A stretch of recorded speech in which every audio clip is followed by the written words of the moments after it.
Hi guys, and welcome to America History Tales. Tonight we step into a world where dust hangs in the air like a permanent memory, and where a single street lamp can feel like the sun itself in a town that never truly sleeps. You are walking into 1880s frontier America, where wooden sidewalks creak under restless boots, and every shadow seems to be listening.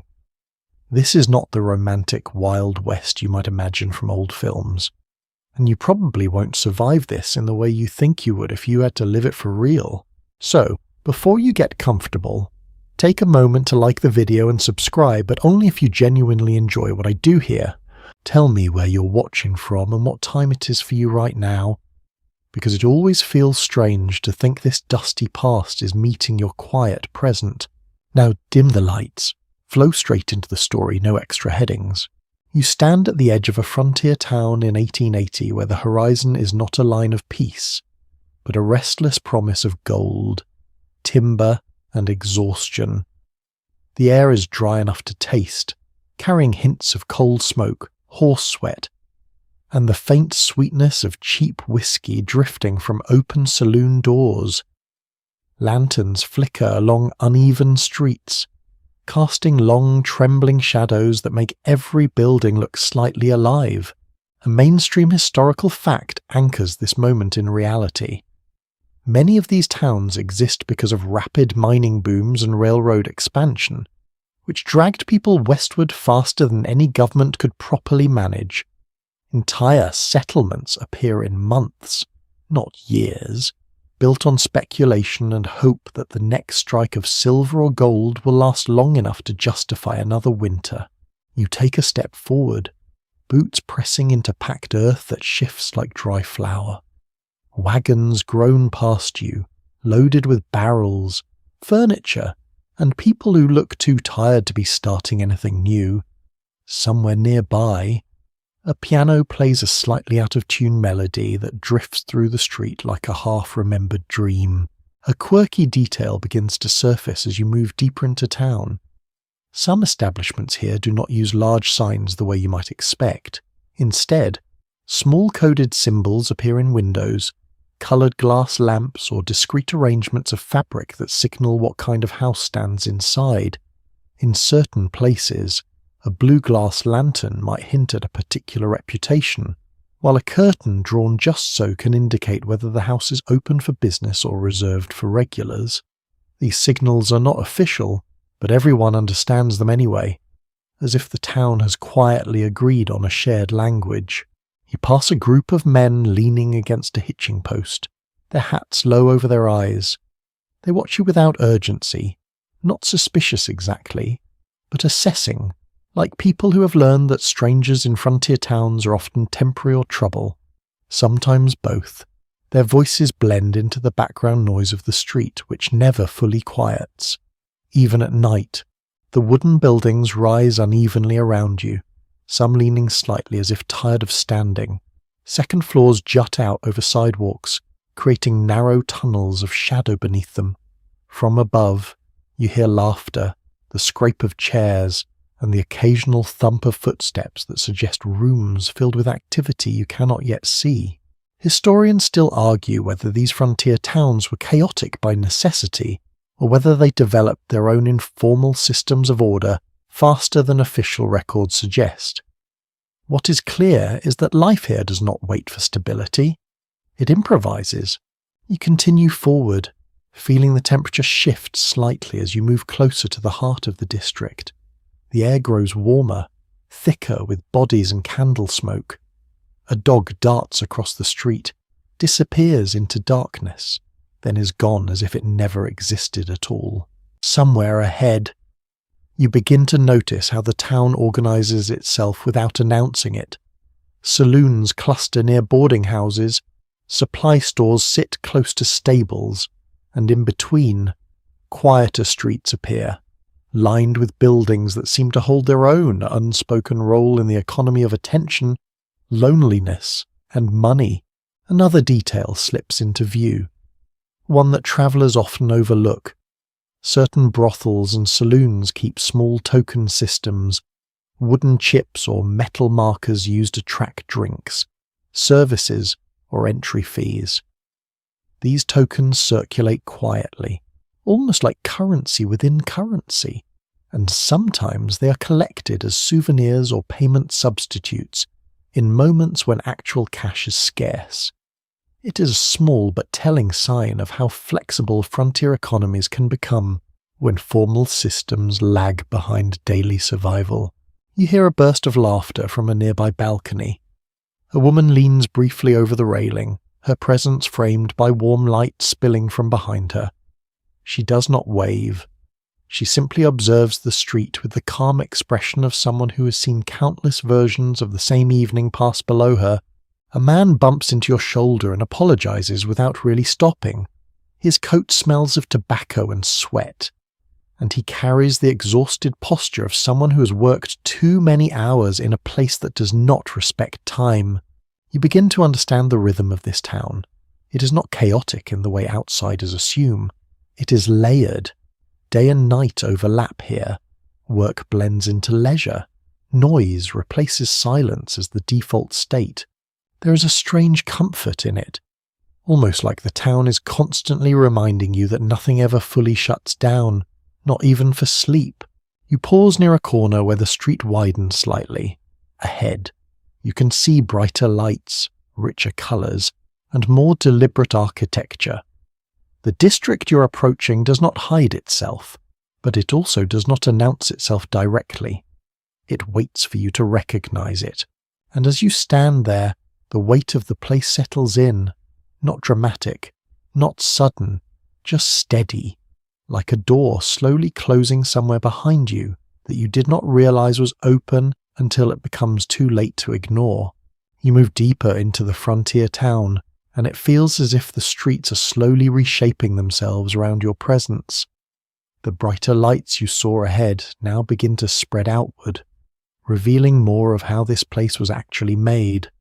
Not as a single plan, but as a reaction to opportunity, urgency, and constant arrival. The ground beneath your boots is uneven, packed down by thousands of passing steps that never followed a pattern. Wagon ruts freeze into the dirt like permanent scars. Every few yards, you notice a different style of building, as if each structure was built by someone who had only just learned what they needed after the last structure failed them.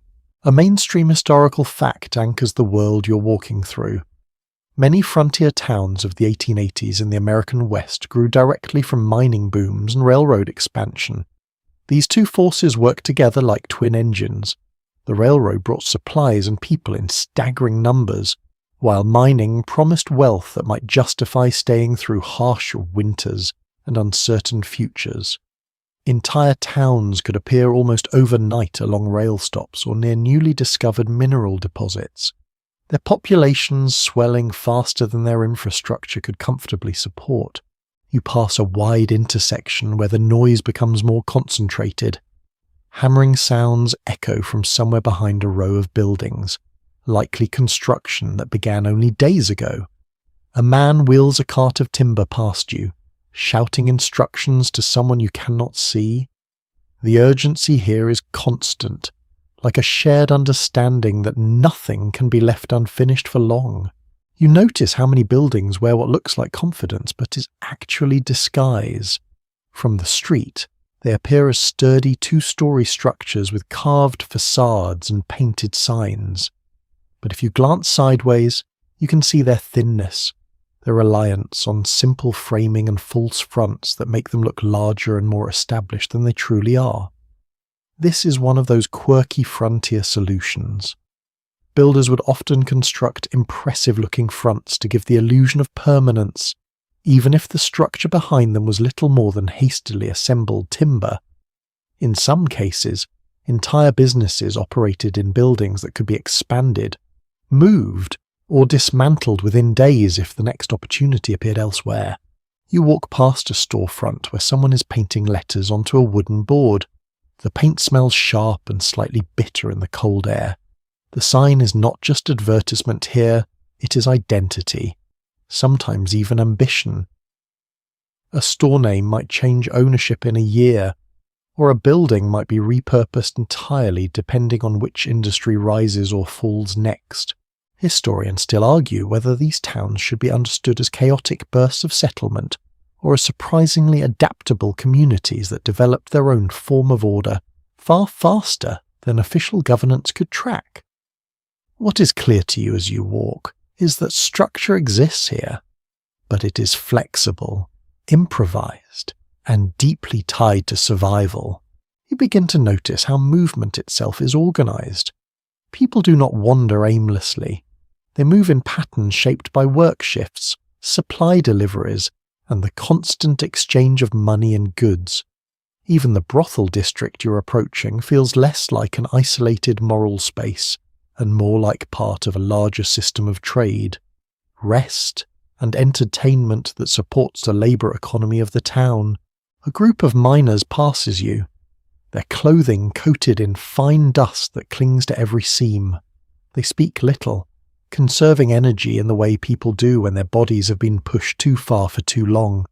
Their hands are rough, their faces marked by wind and exhaustion. You can almost feel the weight of their day without needing to know its details. Another quirky detail emerges as you observe the street corners more carefully.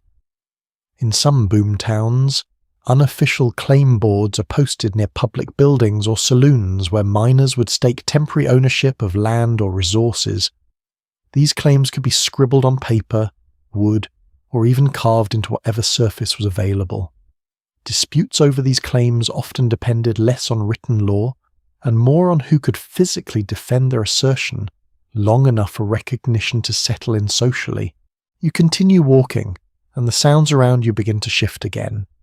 Music grows clearer now, no longer distant and uncertain, but deliberately performed.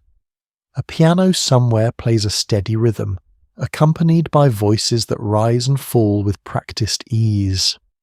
The air feels warmer here, not from weather but from density, from people gathered close enough that their presence becomes its own kind of heat. You pass a building where men gather near a counter, exchanging coins for drinks that arrive faster than conversation. The bartender moves with efficiency, not hospitality. Everything here is service, not sentiment.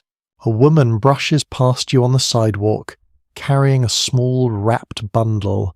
She doesn't make eye contact, but you notice the calm precision in her movement, as if she has learned exactly how much space she needs to claim in order to pass through crowds without interruption. The street widens again, and you can now see how the town is divided not by official lines but by habit. Certain blocks feel louder, more chaotic, more transient. Others feel slower, almost residential, with windows lit softly and doors closed more firmly. You step over a shallow ditch where water trickles between stones. It smells faintly metallic, a reminder that even basic sanitation is still an evolving problem in towns that grew faster than their planning committees. A small group of children darts across the street, chasing each other between adults without much concern for order. Their laughter briefly cuts through the heavier tones of adult life, reminding you that even here, normal rhythms of childhood still exist, though shaped differently by environment. You pass a telegraph office, its wires stretching overhead like thin veins connecting this town to distant cities. The presence of this technology feels slightly out of place, like a whisper of the future embedded in a world still defined by dust and wood. Messages travel through it at speeds that would have seemed impossible only a generation earlier, shaping decisions that affect towns like this almost instantly. The closer you move toward the brothel district, the more you notice how the town's energy changes. There is less construction noise and more curated atmosphere. Lanterns are placed more deliberately. Doors are cleaner. Windows are arranged to catch light in specific ways that soften the harshness of the street. A final mainstream historical fact comes into focus here. Vice districts in many frontier towns were often tolerated or unofficially regulated because they provided essential economic and social functions for transient labour populations.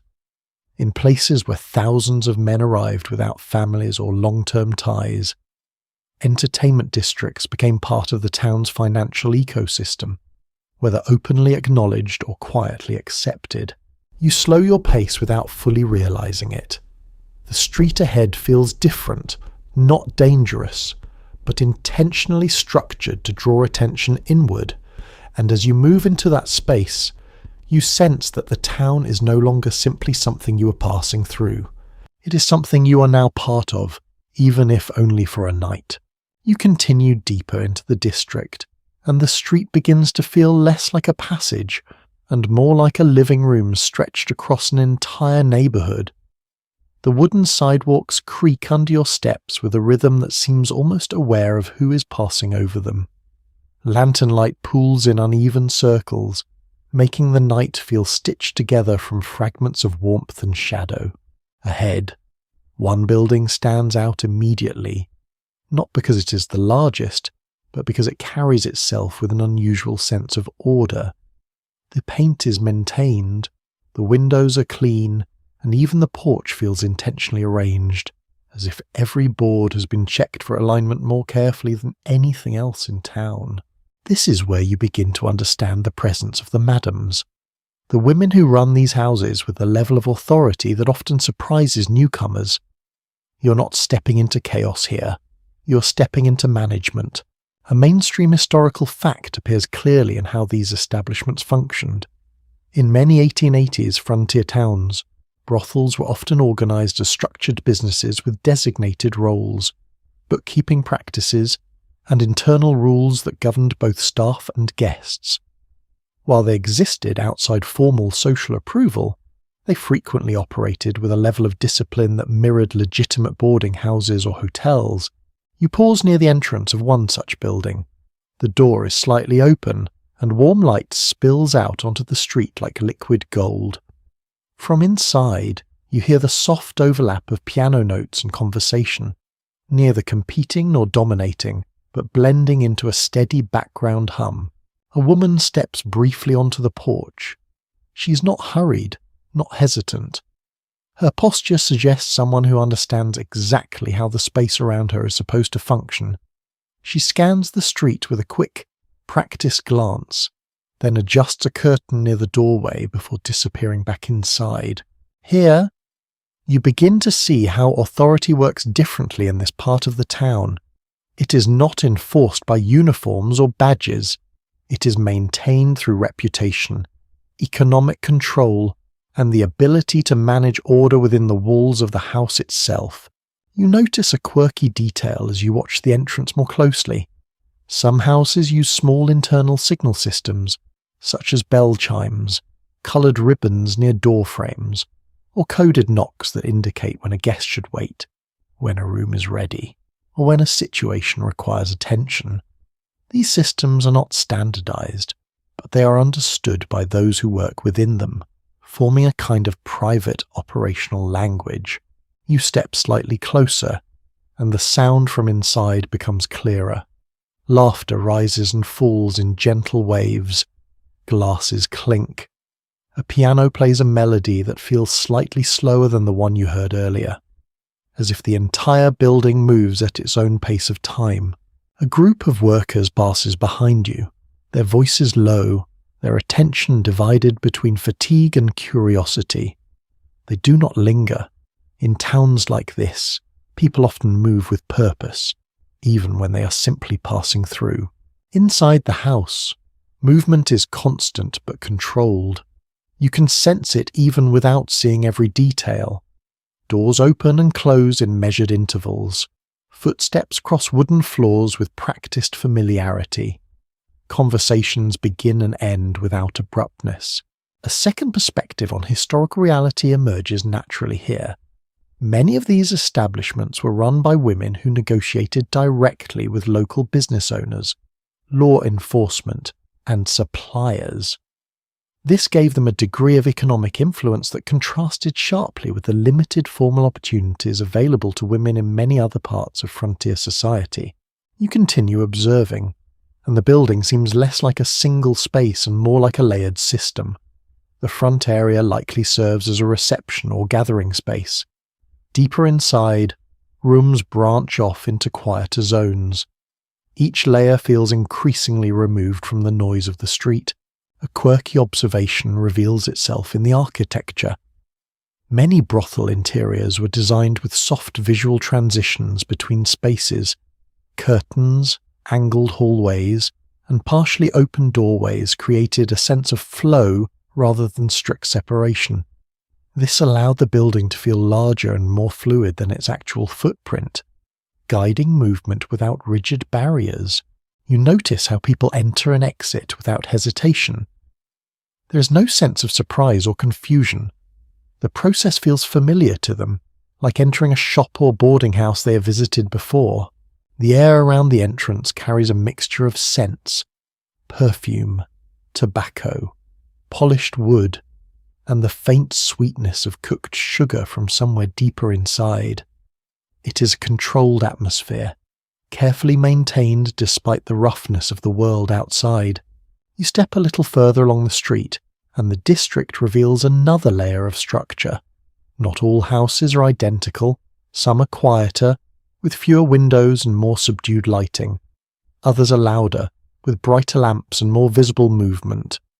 Each seems to cater to different expectations, different moods, different kinds of visitors. A third historical observation becomes clear in this variation. Frontier entertainment districts often developed internal stratification, where different houses specialized in different levels of service, atmosphere, or clientele. This was not always formalized, but it created a recognizable hierarchy within the district itself. You pass a narrow doorway where a small chalkboard hangs beside the frame. The writing on it changes regularly, sometimes listing musical performances, sometimes noting private gatherings, sometimes simply erased and replaced with something new. It functions less like advertising and more like subtle communication with those who already understand its meaning. A woman standing nearby glances at you briefly, then returns her attention to the street. Her expression is neutral, neither inviting nor dismissive, simply aware. In this district, attention itself is a form of currency, given or withheld depending on context. You notice something else as you walk. The sound of the town beyond this district feels distant now, almost muted. The brothel district does not fully separate from the rest of the town, but it filters it. It creates its own acoustic boundary, shaped by walls, fabrics, and human density. A final reflection emerges as you move deeper between the buildings. What you're seeing is not disorder disguised as order. It is order built from necessity, shaped by people who learn to manage uncertainty with structure that fits their environment rather than formal rules imported from elsewhere. And as you continue forward, you begin to understand that the authority here does not come from outside the district. It comes from within it. You step through another stretch of the district, and the world begins to feel even more enclosed, not in a suffocating way, but in a deliberately shaped one. The street narrows slightly here, guiding movement like a slow river between buildings that seem to lean inward just enough to create intimacy without confinement. Lantern light hangs lower, casting soft halos that blur the edges of wood, fabric, and human silhouettes. The soundscape changes as well. The piano you heard earlier is now joined by a faint violin somewhere deeper inside one of the houses, its notes drifting through open windows like smoke that has learned how to sing. Laughter rises in controlled bursts, never chaotic, always fading into something softer before it disappears. You're now approaching the interiors themselves, and the buildings begin to reveal their intention more clearly. This is where architecture stops pretending to be purely functional and starts performing. A mainstream historical fact becomes visible in the way these interiors are constructed. Many brothel rooms in the 1880s, American frontier were designed with a blend of practical boarding house structure and theatrical embellishment.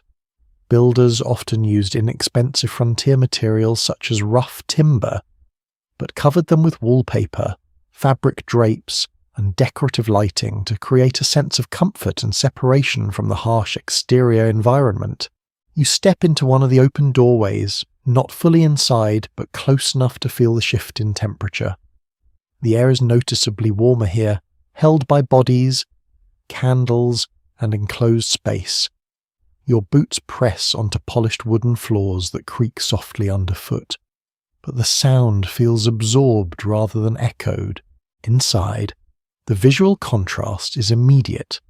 The walls are covered in patterned wallpaper that tries, and mostly succeeds, in disguising the roughness beneath. Velvet curtains hang in archways, not heavy or oppressive, but arranged in a way that suggests flow between rooms rather than rigid boundaries. A quirky detail reveals itself in the lighting. Many of these houses used gas lamps or early oil lamps placed with careful intention, not simply for brightness, but for mood control. Light is directed toward walls and ceilings rather than directly at faces, softening features and creating a constant sense of warmth. In some establishments, coloured glass shades were used to tint entire rooms, giving each space a slightly different emotional tone without changing its structure. You hear footsteps approaching, then passing. A staff member moves through the hallway with a practiced rhythm, carrying a tray that holds nothing dramatic, just glasses and small items that suggest routine rather than spectacle. Everything here feels organised, even in motion. A woman seated near a piano plays a short piece that repeats with slight variation. Her posture is relaxed, not performative in an exaggerated sense, but confident in the familiarity of her role within this space. The music is not loud, but it is persistent, filling gaps between conversation like a steady thread. You notice how people interact with the space itself. They do not rush from room to room, they drift. Movement is unhurried, as if time inside this building is slightly stretched compared to the street outside. A second historical observation becomes clear as you watch more closely. Many frontier brothels function not only as entertainment spaces, but also as informal social hubs where news, employment information, and economic opportunities circulated among transient populations such as miners, rail workers, and travellers. In a world where communication was limited, these spaces often served as unexpected nodes of information exchange. You continue walking deeper into the interior corridor. Doors line both sides, some partially open, some closed, each one suggesting a different tone or level of privacy. There is no uniform design, but there is consistency in atmosphere. Everything is arranged to feel approachable rather than intimidating. A quirky architectural detail stands out here. Many rooms were designed with multiple access points, allowing staff to move discreetly between spaces without crossing main corridors. This created a layered flow system that made service efficient while maintaining the illusion of separation for guests. It is a quiet kind of engineering, invisible unless you are paying close attention. You pause near a doorway where conversation spills into the hallway. The voices inside are calm, conversational, even occasionally humorous. There is no sense of urgency. Instead, there is a steady rhythm of human interaction shaped by familiarity and repetition. The scent of the building grows more complex the deeper you go. Perfume mixes with wood polish, tobacco smoke, and faint traces of food from an unseen kitchen. It is not overwhelming, but it is constantly shifting, like the building is breathing in its own layered memory. A third historical insight emerges through observation of these spaces. Interior organisation in many such establishments often reflected a hierarchy of rooms, with some spaces reserved for longer stays, others for brief visits, and others functioning as social lounges. This internal zoning allowed the building to serve multiple purposes simultaneously without collapsing into disorder. You notice how staff move between these zones without hesitation. Their familiarity with the layout suggests long experience, but also something more subtle, a kind of spatial confidence that comes from repetition rather than instruction. A woman passes you in the hallway carrying a small bundle of folded fabric. She acknowledges your presence with a brief glance but does not stop. Her movement is efficient, purposeful, integrated into the building's rhythm. You begin to understand that the brothel is not a single environment. It's a network of smaller environments stitched together by design choices that prioritize flow over rigidity. A final observation settles in as you reach a quieter section of the interior. Sound here is more muted. The piano is distant now. Conversations are softer. Even footsteps seem absorbed by the structure itself. This is not a place that demands attention. It manages it. And as you stand in that softened light, you realize something important about the entire district outside as well. It was never just about what you saw on the street. It was always about what the buildings were doing to everything inside them. You leave the warmer interior glow behind for a moment, stepping back toward the edge of the brothel district where the buildings open slightly onto the main town flow again. The air outside feels cooler immediately, almost sharper, as if the street itself is reminding you that it exists independently from what happens inside these walls. Lantern light still guides your path, but now it feels more exposed. You can see further down the street, where the district blends into saloons, boarding houses, and the occasional office with a flickering sign that never seems fully secure in its place.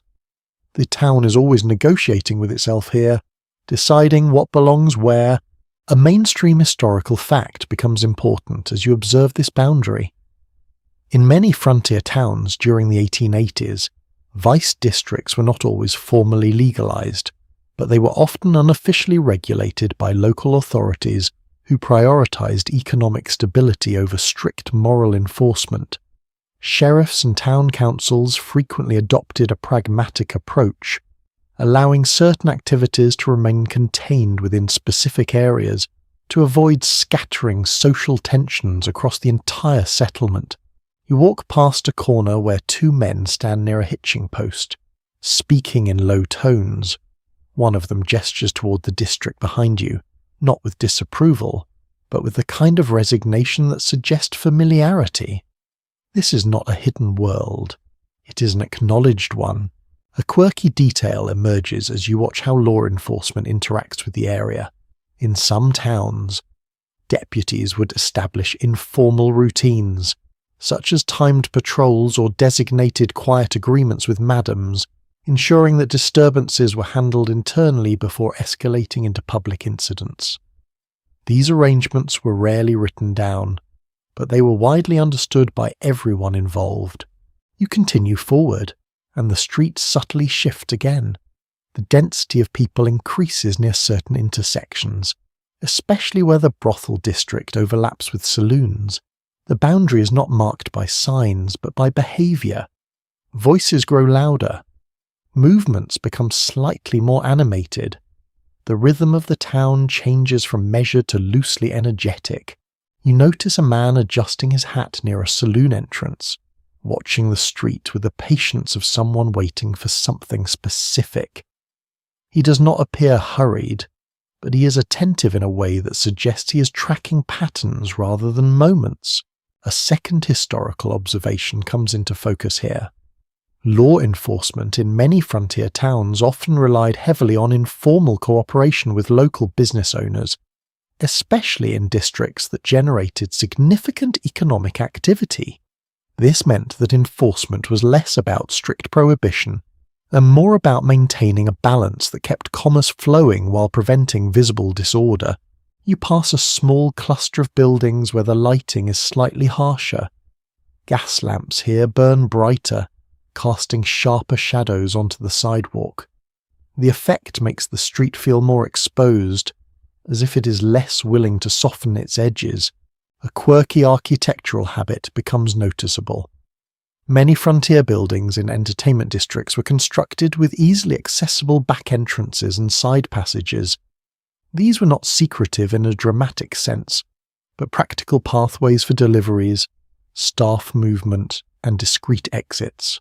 Over time, they also became part of how law enforcement and management navigated the district without disrupting public activity. You walk slowly now, observing how seamlessly these systems overlap. Nothing here operates in isolation. Even the most casual movement is part of a larger network of expectations and adjustments. A group of travellers passes by, their clothing suggesting long journeys. Their voices carry fragments of distant places, rail stops, mining camps, river towns. In a world like this, people are constantly in transit, and the town absorbs them without hesitation. You begin to sense how the brothel district is not an isolated moral zone, but part of a broader economic engine. It connects directly to labour cycles, wage flows, and seasonal movement. When miners arrive with wages, the district expands in activity. When work slows, everything contracts quietly. A third historical insight becomes clear through observation. Many frontier towns experienced cyclical economic rhythms tied directly to resource extraction and transportation schedules.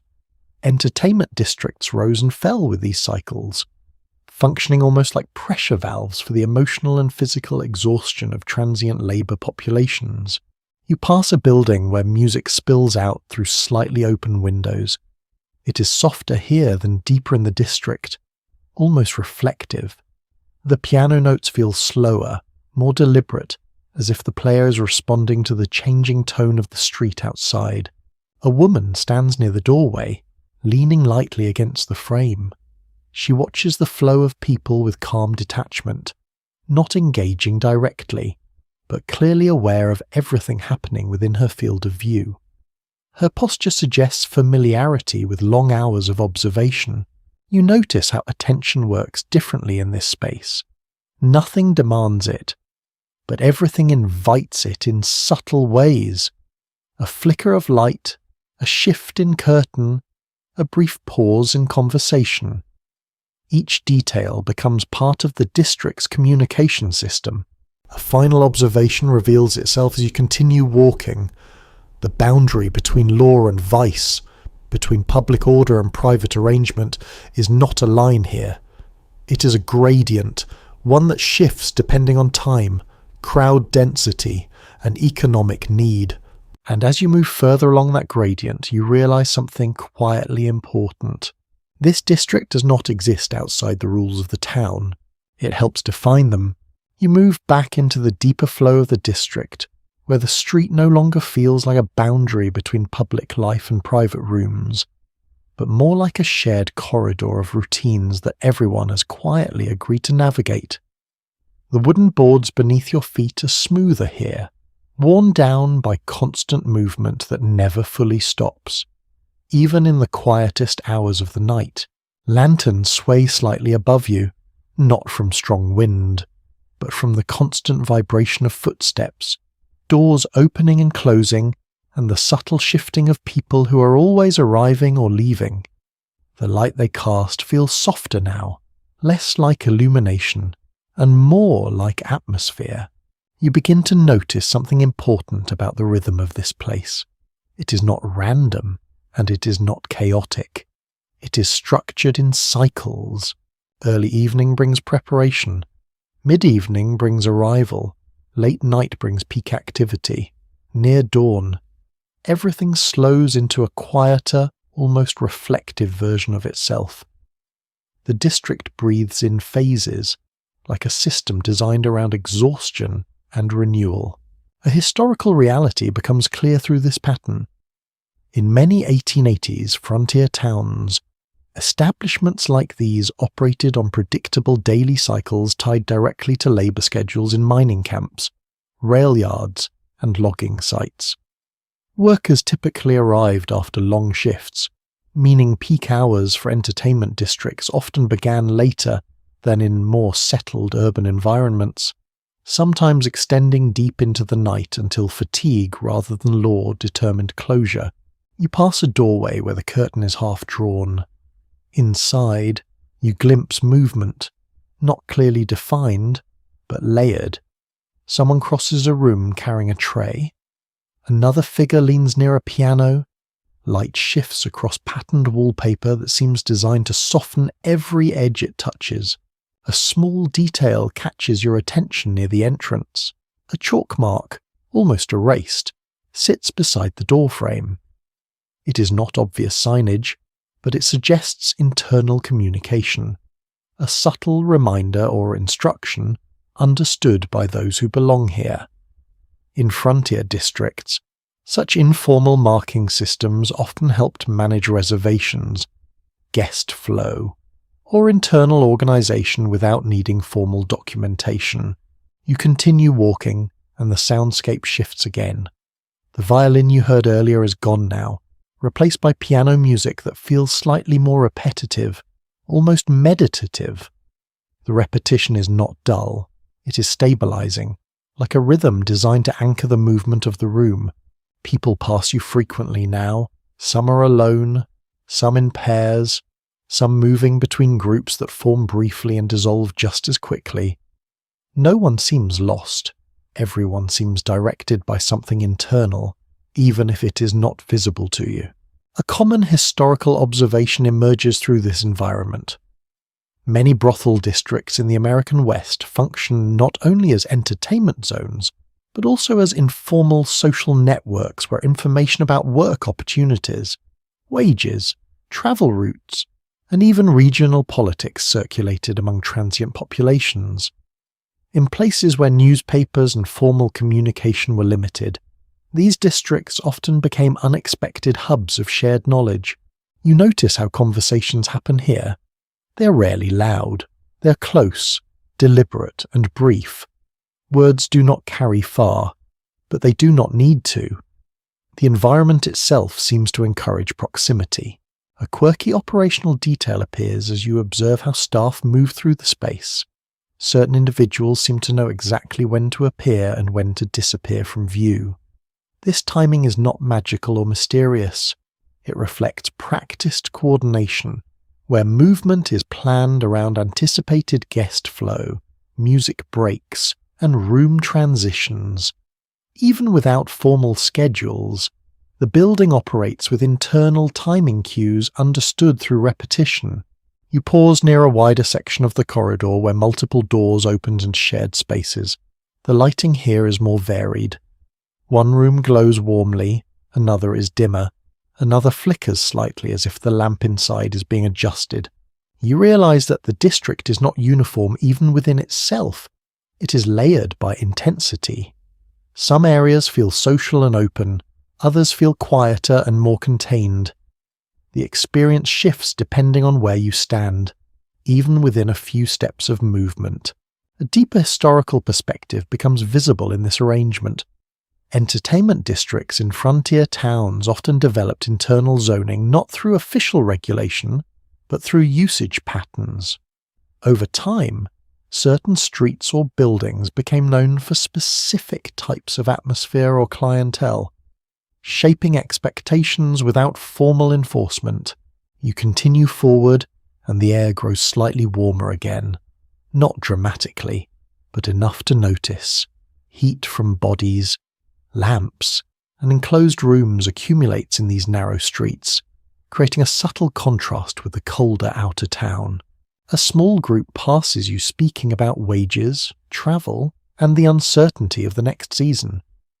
Their conversation fades quickly into the background, absorbed by the district's constant hum. You notice how sound behaves here. It does not echo sharply.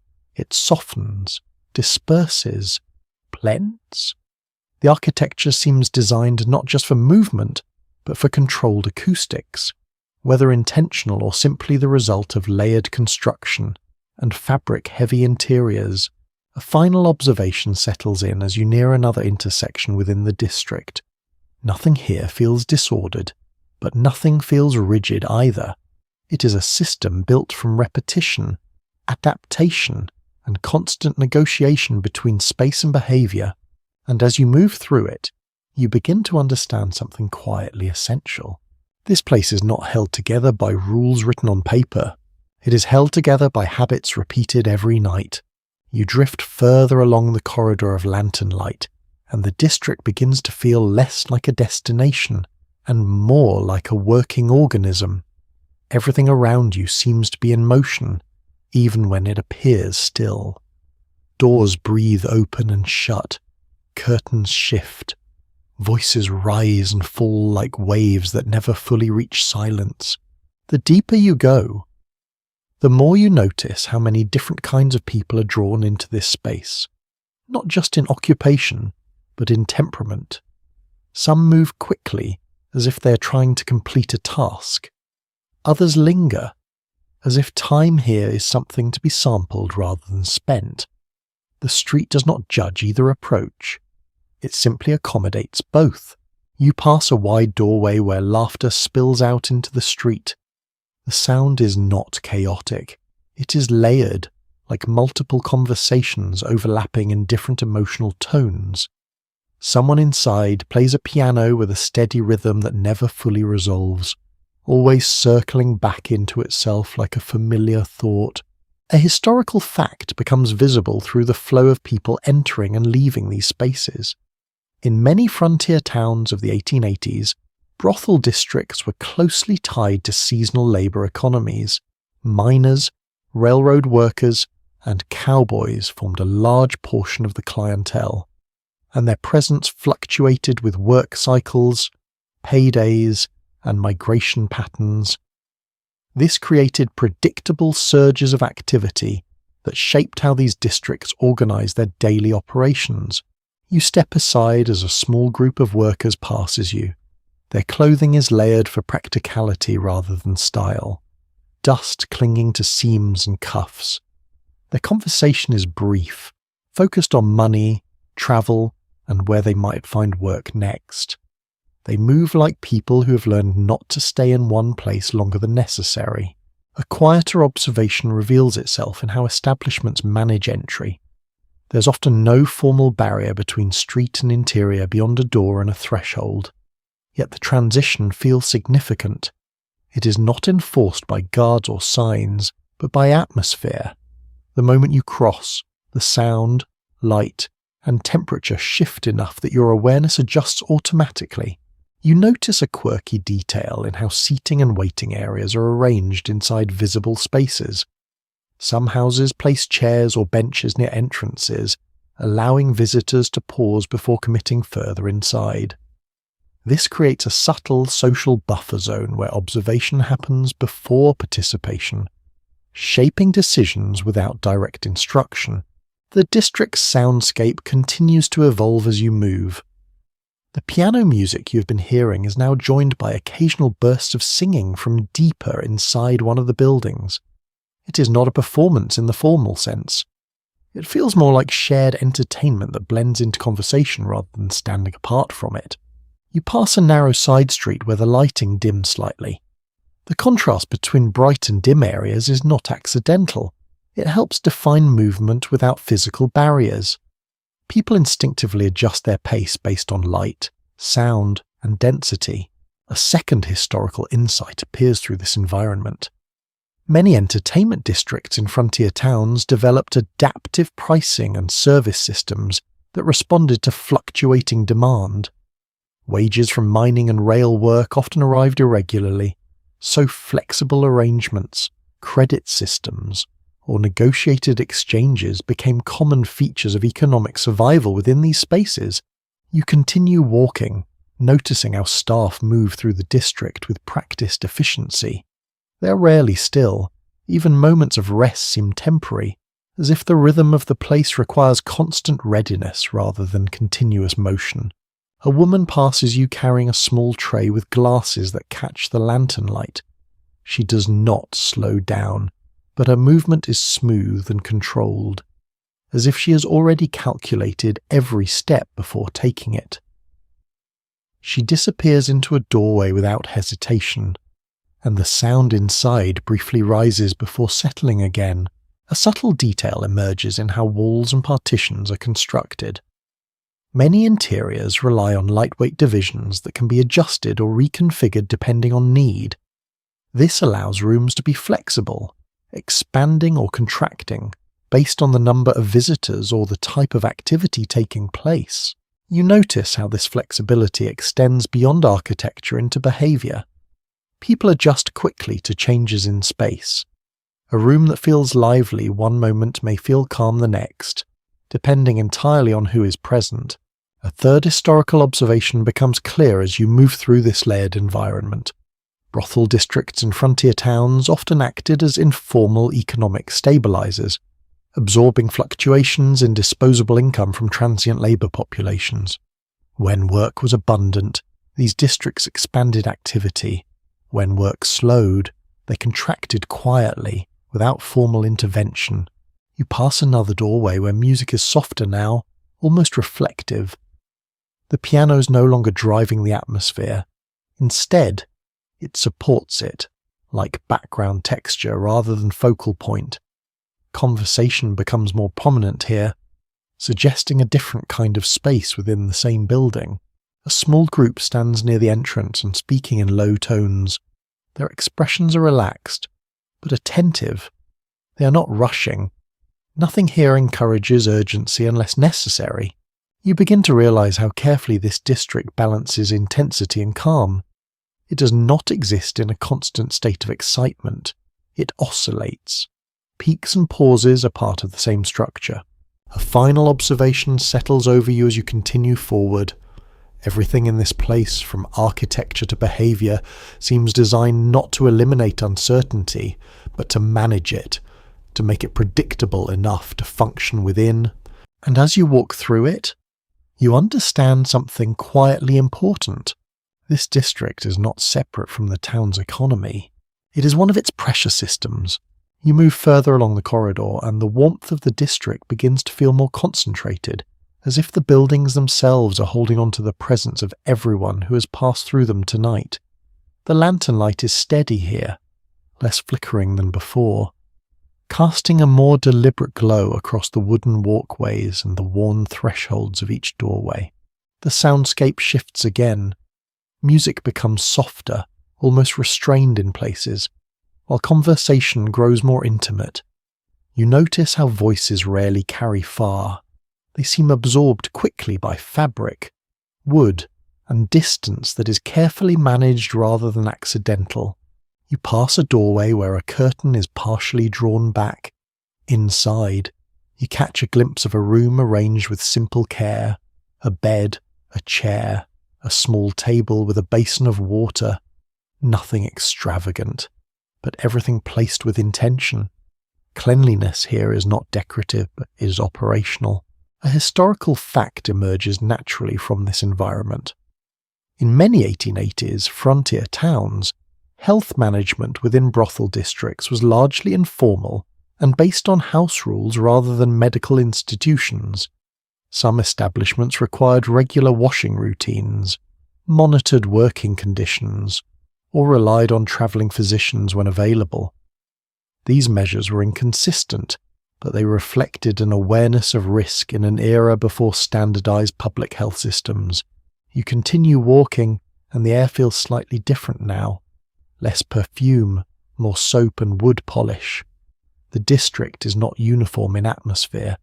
It shifts depending on which building you are closest to, like moving through overlapping climates within the same street. A quirky detail becomes visible as you observe the rhythm of movement inside and outside the buildings. Some houses maintain designated wash areas or basins near back rooms, allowing staff to move between service and cleaning routines efficiently. These spaces were not hidden, but they were carefully integrated into the building's flow, ensuring that maintenance and daily activity never fully interrupted one another. You pass a small group of people near a side entrance. They speak quietly, their conversation brief and focused. One of them carries a folded towel, another a small lantern.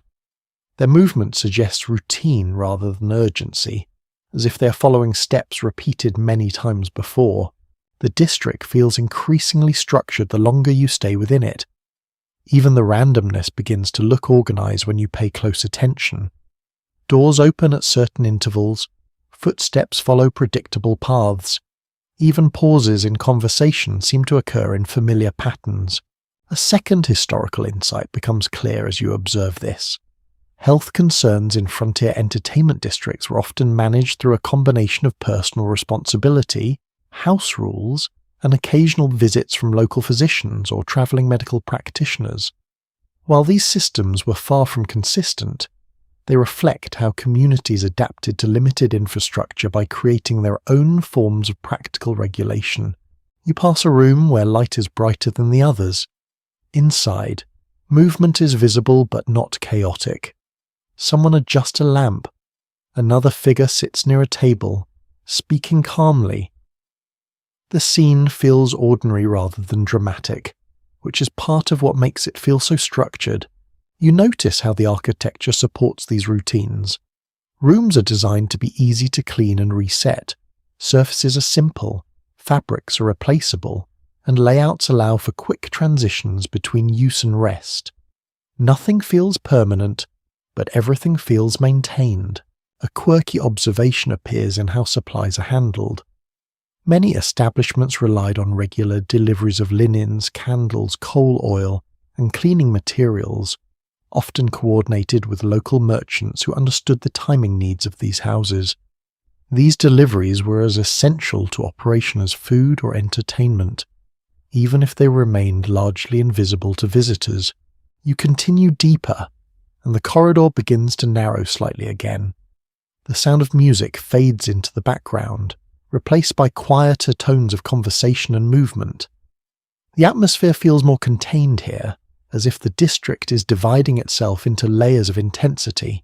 A third historical perspective becomes visible through this organization. Many frontier brothels developed internal systems of hygiene and maintenance that, while not standardized across regions, were surprisingly methodical within individual establishments. These systems helped ensure continuity of operation in environments where formal oversight was minimal or inconsistent. You notice a woman moving through the hallway with a small bucket of water. Her steps are steady, unhurried. She passes you without pause, acknowledging your presence only briefly before continuing on her path. Her movement feels integrated into the building's rhythm, not separate from it. The deeper you go, the more you realize how much of this district depends on repetition. Not spectacle, but routine. Not chaos, but managed continuity. Even the warmth in the air feels regulated by constant activity rather than chance. A final observation settles in as you reach a quieter section of the building. The noise outside feels distant now, almost filtered. Inside, everything is softened by layers of fabric, wood, and habit. And as you stand in that controlled stillness, you understand something subtle but important. This place survives not through indulgence alone, but through maintenance, repetition, and care that rarely gets seen from the street. You continue deeper into the district, and the atmosphere begins to shift again, not in direction, but in density. The air feels slightly lighter here, as if the buildings have opened themselves up just enough to allow more sound, more movement, and more emotional spillover from within their walls. Lanterns glow in clusters now, creating overlapping pools of light that make the street feel layered rather than linear. Music becomes more noticeable as you walk. It is no longer confined to single rooms or distant corners. Instead, it drifts outward in fragments, piano notes breaking apart into the street, a violin phrase echoing briefly before dissolving into laughter. The district feels less like a collection of buildings and more like a shared performance that everyone contributes to, whether they intend to or not. You pass a wide doorway where the interior is partially visible. A small group is gathered near a piano, and the player is not rushing through notes but stretching them, letting silence hang between phrases. The room feels alive in a way that is not chaotic, but carefully balanced, like a space designed to hold attention without demanding it. A historical reality becomes clear through this atmosphere. In many frontier towns during the 1880s, entertainment spaces such as saloons and brothels often relied on live music as a central feature of their appeal. Pianists, singers, and travelling performers were commonly employed or informally hired to create a sense of warmth and social energy in environments where isolation and hard labour defined much of daily life. You move slowly past the entrance, and the sound changes as you do, like stepping through layers of fabric. Inside is brightness and motion. Outside is softened echo and passing silhouettes. A small detail draws your attention near the doorway. The floorboards just inside are slightly more worn than those in the corridor, but in a patterned way, suggesting repeated movement paths. Certain spots are polished by constant use, while others remain relatively untouched. It reveals how people naturally organize movement even in spaces without formal instructions. You continue along the street, and the district opens slightly into a wider section, where multiple buildings face one another across a broader walkway. This area feels more social, more exposed, and more connected to the outside town. You can hear distant wagon wheels again, reminding you that this world does not end here. A quirky observation becomes apparent as you study the flow of people. Movement is not random but shaped by invisible cues. A glance through a window, a shift in lighting, or a change in music can subtly influence whether people step inside a building or continue walking. These cues are not formal signals, but they function as a shared understanding between environment and behavior. You pass a group seated near the edge of the walkway. They're not rushed, not particularly animated, but comfortably settled into conversation. Their posture suggests familiarity with the district, as if this is not a place of novelty for them, but part of a routine social landscape.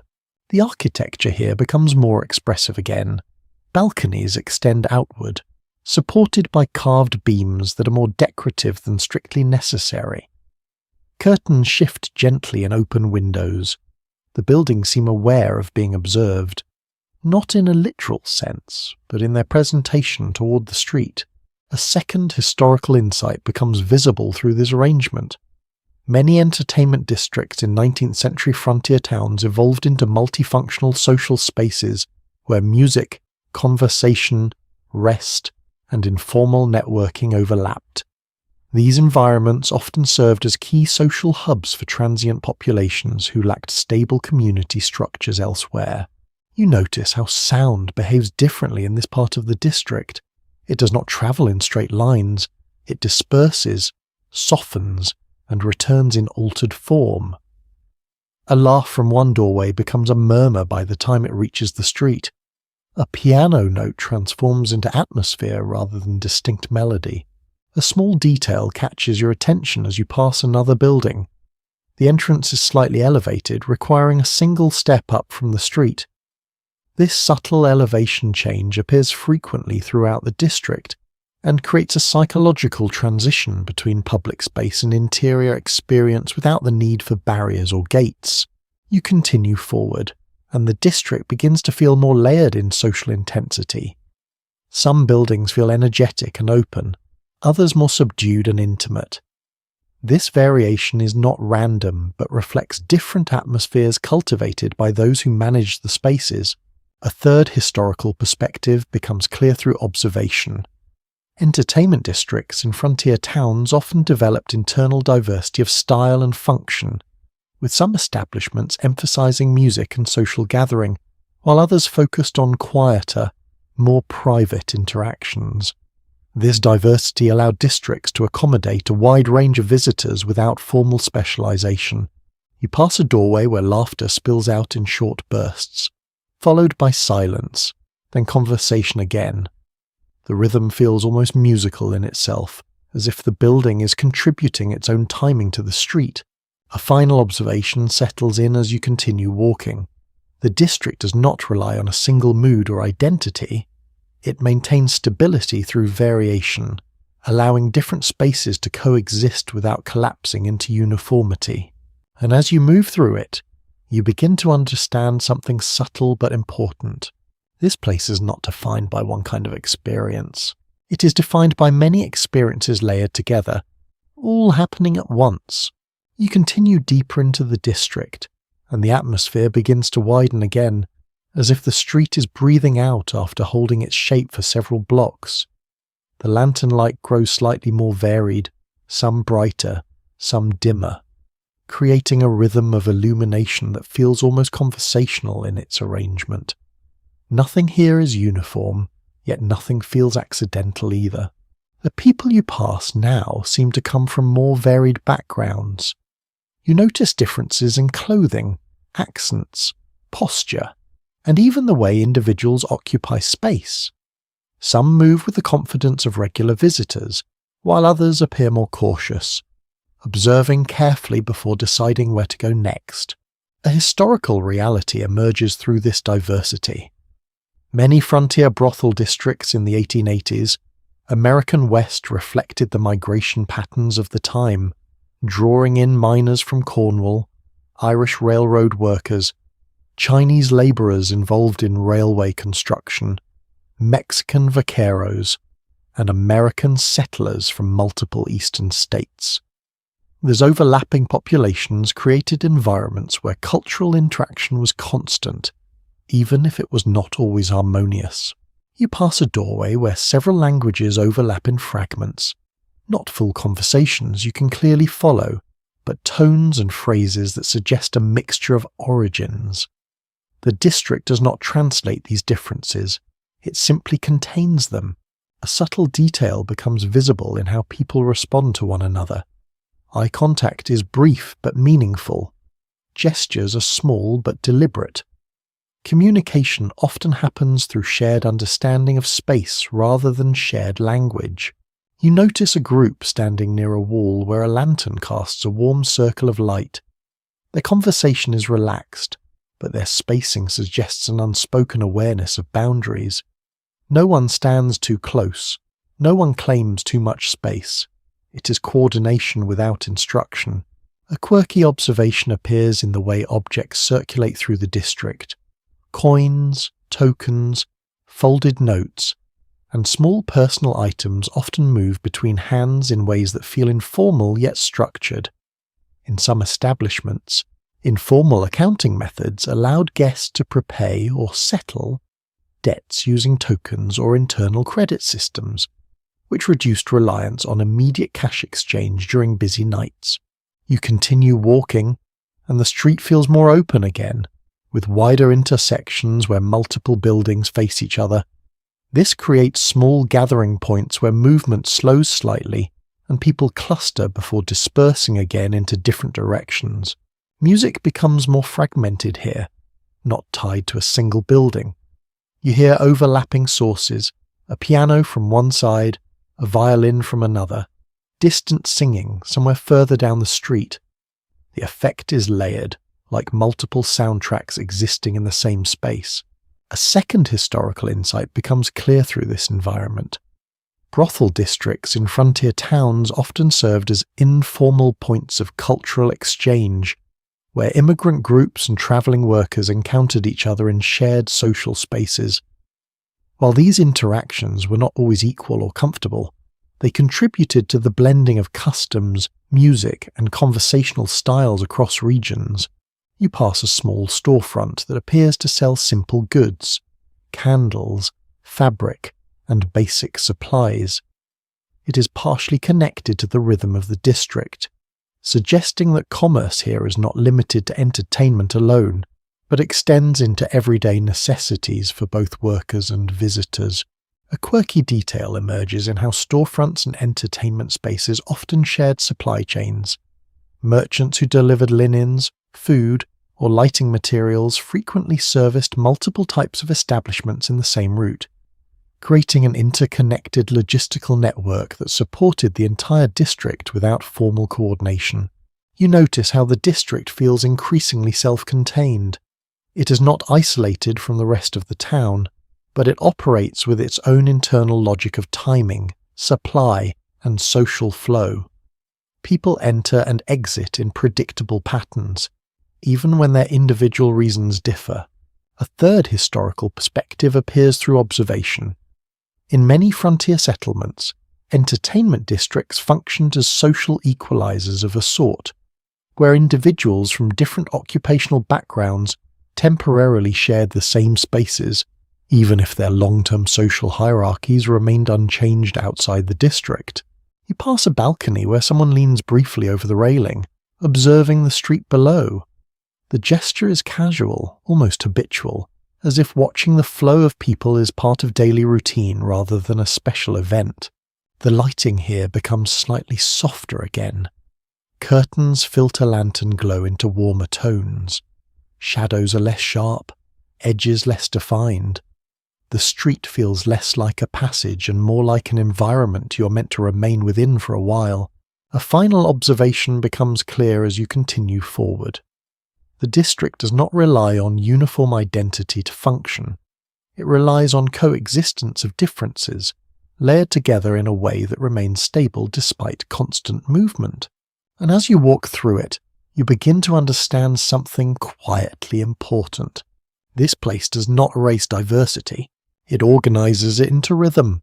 You move deeper still, and the district begins to feel less like a collection of buildings and more like a memory that has been made physical.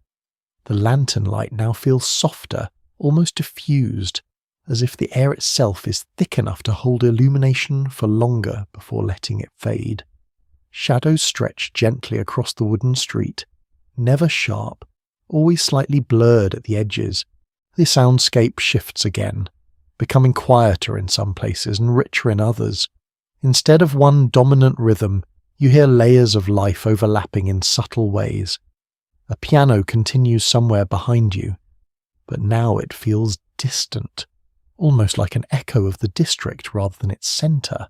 You pass a narrow passage where the buildings nearly touch overhead, creating a brief tunnel of darkness before opening again into a wider pocket of light. These transitions feel intentional, guiding your movement without any visible instruction. A historical fact becomes evident in the structure of the town around you. As frontier settlements expanded in the 1880s, Native American presence in surrounding regions was deeply affected by displacement, shifting trade routes, and the expansion of railroads. Many towns that grew rapidly during this period existed directly on lands that had previously supported indigenous travel and seasonal patterns, creating overlapping histories that rarely appear in the same narrative space. You continue walking, and the district feels slightly quieter here, as if the intensity has been distributed more evenly.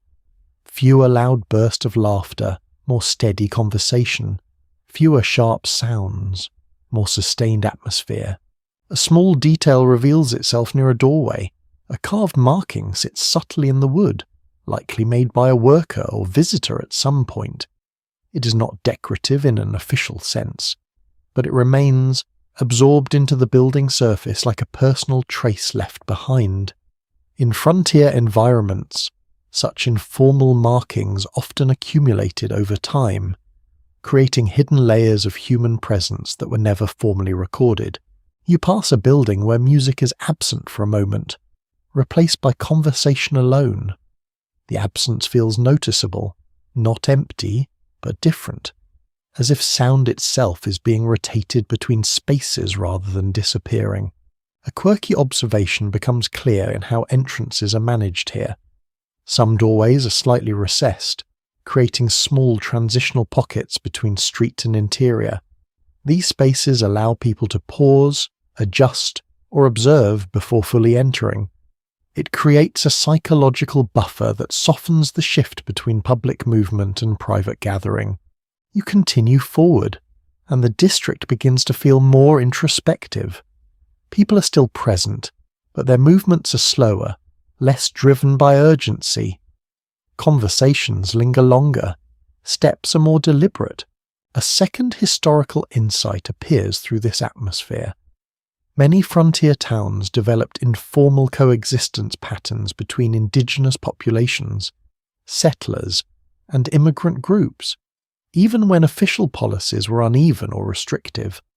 In practice, daily life often involved negotiation, trade, and adaptation at local levels that existed alongside broader structural tensions. You pass a small cluster of individuals standing near a wall where lantern light pools in a soft circle. Their conversation is calm, and their spacing suggests comfort rather than caution. No one dominates the space. No one withdraws from it either. The architecture around you becomes slightly more varied again. Some buildings have taller facades, others lower and wider. Some windows are open, others partially covered. The district does not standardize its appearance. Instead, it allows difference to remain visible. A quirky detail appears in the way sound behaves near fabric-lined interiors. Curtains, wallpaper, and layered wood often soften and absorb noise, creating pockets of quiet even within active buildings. This produces an uneven acoustic landscape where two adjacent rooms can feel completely different in tone. You notice how movement slows further as you approach another intersection. Fewer people pass directly in front of you now. Instead, they move along angled paths, weaving between buildings in ways that feel familiar to them, but slightly indirect to you.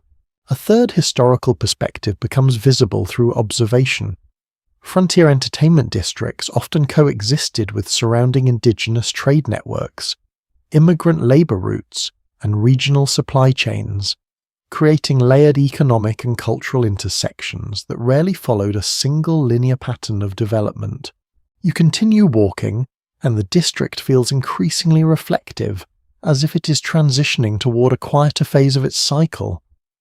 Light dims slightly in some areas, while others remain steady, maintaining balance rather than intensity. A final observation settles over you as you move through this space. Nothing here exists in isolation. Every sound, every structure, every movement is part of overlapping histories that are still unfolding, even in silence. And as you walk forward, you begin to understand something quietly profound. This district is not separate from the wider world around it. It is one of its meeting points. You continue deeper into the district, and the atmosphere begins to feel slightly looser, as if the tight layering of sound and movement has begun to stretch out again. Lantern light spreads more unevenly here, some buildings glowing warmly while others sit in softer shadow, creating a rhythm of brightness that feels almost like breathing across the street. The crowd flow changes subtly. You notice fewer clustered groups and more scattered movement. People pass each other with less pause, as if the urgency of earlier streets has dissolved into something more casual, more wandering. Yet nothing feels aimless. Even relaxation here seems structured by habit. You pass a doorway where laughter rises suddenly, then fades just as quickly, replaced by the steady tone of conversation and the faint sound of glass being set down on wood. Inside, the room feels active but not chaotic, like a space tuned to sustain attention without exhausting it. A historical reality becomes visible through the environment you are moving through. In many 1880s frontier towns, districts like this developed not only as entertainment zones, but also as essential economic buffers. They absorbed disposable income from mining and railroad wages, redistributing it through local businesses such as saloons, laundries, food vendors, and lodging houses, effectively tying leisure activity to the survival of the wider town economy. You step past a corner where the wooden boards shift slightly underfoot, worn into shallow grooves by repeated traffic. These patterns are not random. They reveal habitual movement, where people naturally choose the same paths because they feel easier, safer, or more socially familiar. A small detail catches your attention near a window. A curtain is partially drawn, and behind it you can see a faint outline of a room arranged with careful order. The placement of furniture suggests repeated use rather than permanence. Items are arranged to be reset quickly, hinting at an environment designed for constant turnover while maintaining consistency in appearance. You continue walking, and the district begins to feel more layered in storytelling. Every building seems to hold multiple overlapping narratives, some visible, others only implied through sound, movement, and light. A quirky observation emerges in how personal items sometimes accumulate near entrances or shared spaces. Hats, coats, small satchels, and forgotten objects occasionally appear on hooks or benches, not as lost property in a chaotic sense, but as part of a fluid system where belongings are temporarily set aside and reclaimed later. It reflects a flexible relationship between ownership and space that suits transient populations. You pass a narrow gap between buildings where the light briefly disappears.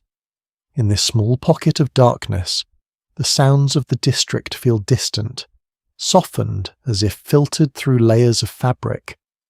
Then you emerge again into warm lantern glow, and everything returns at once: sound, colour, movement. A second historical insight becomes clear through what you're observing. Frontier entertainment districts often functioned as economic ecosystems where money circulated rapidly between labourers, service workers, suppliers, and local businesses. This circulation created a tightly interdependent structure where even small shifts in labour availability could reshape the entire district's activity levels. You notice how people adjust their pace depending on where they are within the street. Near brighter, more active buildings, movement slows slightly. Near quieter sections, it becomes more continuous.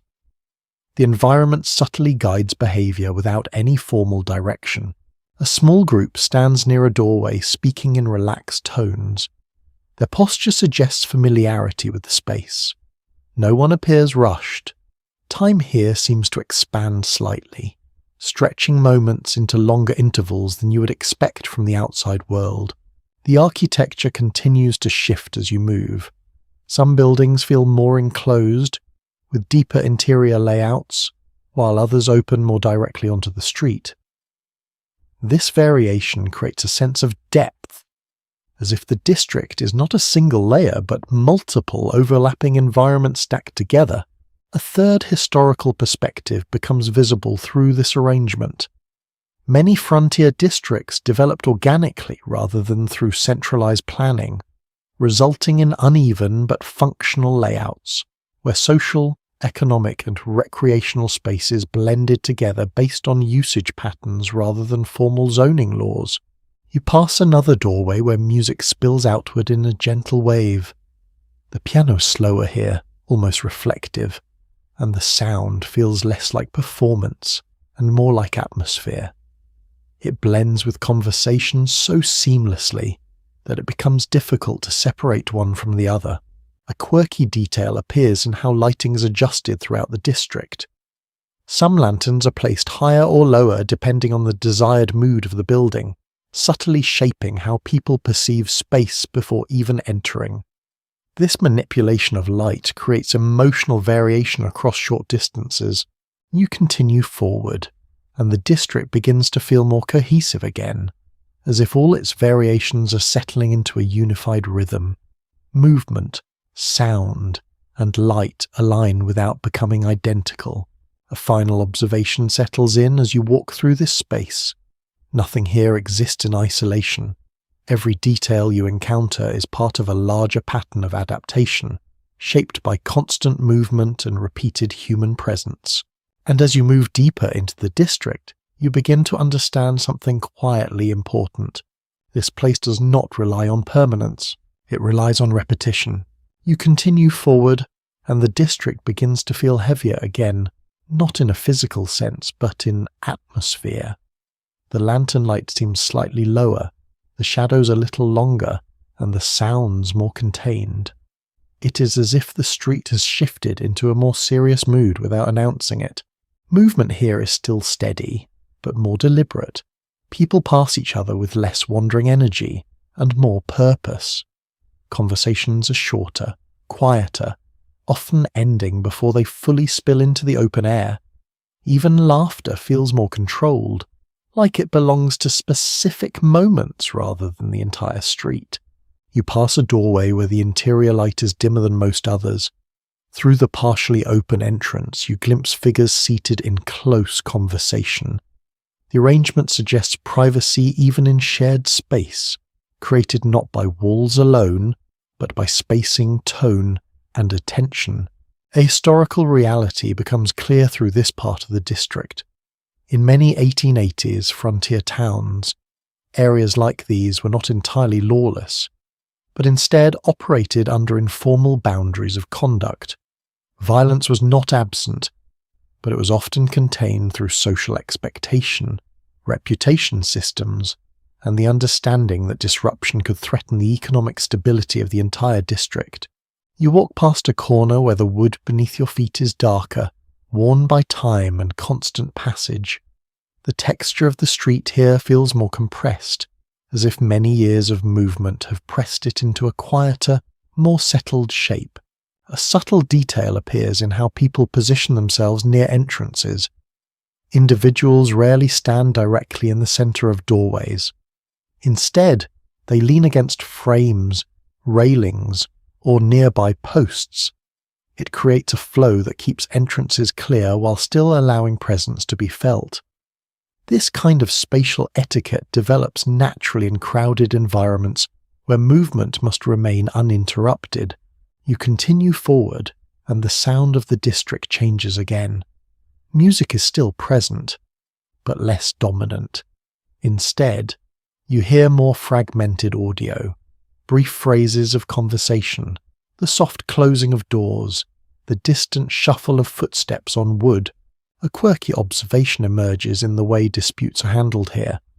Conflicts, when they occur, are rarely allowed to escalate in public view. Instead, they are often redirected indoors or away from the main street, preserving the outward rhythm of the district. This creates a visible calm that masks the underlying negotiation of boundaries happening just out of sight. You pass a building where the curtains are heavier, darker in colour, absorbing much of the lantern light. The effect makes the interior feel deeper, more contained, even from the outside. It is a reminder that not all spaces within the district share the same tone or purpose. A second historical insight becomes visible through this atmosphere. Frontier vice districts often relied on layered systems of reputation and informal enforcement rather than formal policing alone. Word of behaviour travelled quickly, and economic participation could be influenced by how reliably individuals maintained order within these spaces. You notice how the flow of people adjusts around certain buildings. Some places attract steady movement, while others remain more selective, receiving fewer but more intentional visitors. The district organises itself through patterns of attention rather than fixed rules. A small group stands near a side entrance, speaking quietly. Their conversation pauses briefly as someone passes, then resumes once the path is clear. This responsiveness to movement is constant throughout the district, as if the street itself is part of every interaction. A third historical perspective appears through observation. Many frontier entertainment districts maintained internal stability through a combination of economic dependency and social reputation. Businesses relied on continuity, and individuals within the district understood that disruption could affect not just one establishment but the broader flow of activity. You continue walking, and the atmosphere feels increasingly balanced between activity and restraint. Nothing is absent, but nothing dominates. It is a carefully sustained equilibrium shaped by repeated behaviour rather than formal design. A quirky detail becomes visible in how sound is absorbed by interior materials. Fabric-lined walls, layered curtains, and uneven wooden structures all contribute to a natural dampening of noise, allowing multiple conversations to occur in close proximity without overwhelming the entire space. You pass another doorway where light spills softly onto the street, but does not extend far. The glow remains contained, as if the building is choosing how much of itself to reveal at any moment. A final observation settles in as you move deeper through the district. Order here is not maintained by force or silence, but by shared understanding of limits, space, and consequence. And as you continue forward, you begin to understand something quietly significant. This district remains stable not because it avoids tension, but because it knows how to contain it. You move further along the street, and the district begins to feel more technical in its rhythm, as if the emotional layers you noticed earlier are now supported by something more practical underneath. The lanterns are spaced with surprising consistency here, not perfectly aligned, but arranged in a way that creates a steady visual flow down the corridor of buildings. The sound of footsteps becomes more noticeable again, not because there are more people, but because the space feels slightly more open. Conversations are still present, but they are no longer competing with as many overlapping sounds. Instead, they settle into pockets of clarity. You pass a building where a telegraph wire runs visibly along the exterior wall before disappearing into the distance. It is a small detail, but it changes the feeling of the district. This place is not isolated. It is connected. A historical reality emerges through this observation. By the 1880s, telegraph systems and expanding railroad networks were transforming even remote frontier towns into nodes within a rapidly growing communication grid. Messages about prices, weather, labor demand, and travel schedules could move between settlements far faster than physical travel allowed, reshaping how frontier economies coordinated themselves. You continue walking, and you begin to notice how this connection subtly affects the district. Some buildings display small handwritten notices near entrances, updated more frequently than you would expect in a place like this. It suggests that information flows through here constantly, even if it is not always visible in formal channels. A quirky detail becomes visible in how timing influences activity. Certain establishments appear to become more active shortly after telegraph offices or supply deliveries report incoming groups of workers. It is not precise prediction, but rather an experienced anticipation built on repeated cycles of movement and arrival. You pass a narrow section of street where the buildings press slightly closer together again. The sound of the district becomes more concentrated, as if the architecture itself is guiding audio into narrower channels. Inside one open doorway, you glimpse someone adjusting a lamp while speaking briefly to another figure. The interaction is quick, efficient, almost procedural. It feels less like performance and more like maintenance of an ongoing system. A second historical insight becomes clear through this environment. Frontier entertainment districts often operated in close alignment with transportation and communication infrastructure. The arrival of rail passengers or telegraph updates could directly influence nightly activity levels, creating a responsive economy that adjusted rapidly to external signals. You continue forward, and the street begins to feel increasingly organized by flow rather than structure. People move in gentle streams rather than clusters. Even when groups form, they dissolve naturally without disruption. A subtle observation emerges in how doors are used. Many remain partially open, not fully closed or fully wide, creating a visual balance between invitation and privacy. This in-between state allows for both awareness of the street and separation from it, depending on need. You pass a corner where a small group is gathered near a post holding multiple layered notices. Some are faded, others freshly written. They overlap in a way that suggests constant updating, like a living record of what the district is currently responding to. A third historical perspective appears through this. Many frontier towns developed adaptive information systems that blended formal communication, like telegraphs, with informal local updates posted in public spaces. This combination allowed communities to respond quickly to changes in labor movement, supply availability, and weather conditions. You notice how the district feels slightly more alert here, not tense, but attentive, as if it is always aware of incoming change, always prepared to adjust its rhythm if needed. A quirky detail reveals itself in how certain individuals seem to act as informal information carriers. Not officials, not messengers in a formal sense, but people who move between spaces and unintentionally synchronize updates across different parts of the district simply by their presence and routine. You continue walking, and the lantern light begins to feel slightly more structured again. It is less decorative here and more functional, guiding movement clearly through intersections and doorways. A final observation becomes clear as you move deeper into this section of the district. Information is not separate from daily life here.